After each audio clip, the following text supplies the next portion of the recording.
Hey, welcome back to the MDS Guru podcast. This is Melinda. I'm your hostess.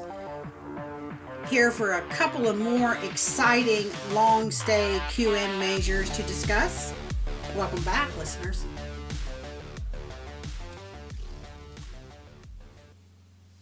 Let's talk about the percent of residents who use anti-anxiety or hypnotic medications. This is a tough one.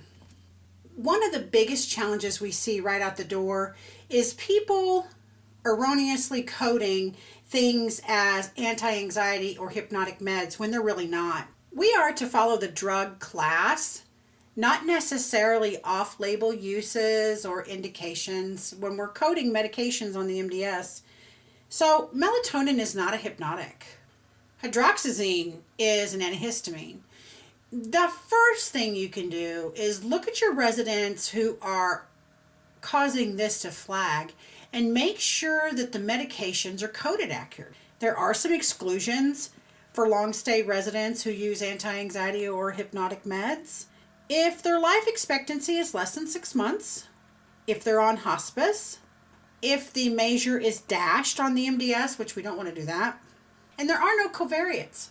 Now, I do want to say, we do recommend the things that are not really anti-anxieties or hypnotic medications for the residents that it would work with.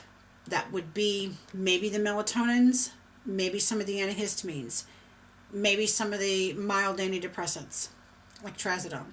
And also SSRIs have anti-anxiety effects. Just make sure that it is appropriate for the resident and that the physician, of course, and family are in agreement, because we want to do what's best for the resident, not just try to fix our QM triggers. The next QM I want to talk about is the long stay prevalence of anti-anxiety / hypnotic use. This QM is easier to work with. There are no covariates. There's several exclusions, and that's helpful. If you have a resident who's on an anti-anxiety or hypnotic med, for real, it's the drug class is correct and everything.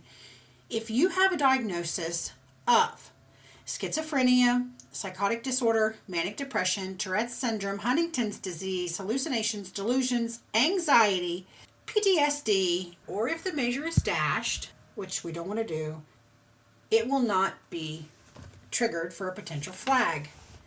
Just make sure that if you are really using anti-anxieties and hypnotics, that you have a coordinating diagnosis indication for the medicine. Can be easily fixed on this, just making sure the resident has the appropriate diagnosis of anxiety disorder, if that's what it's given for, or one of those other psychiatric diseases. That's it this week, guys. Thanks for listening. Love your loyalty. Keep sending me your questions. I apologize for missing last week. Sometimes work is just work.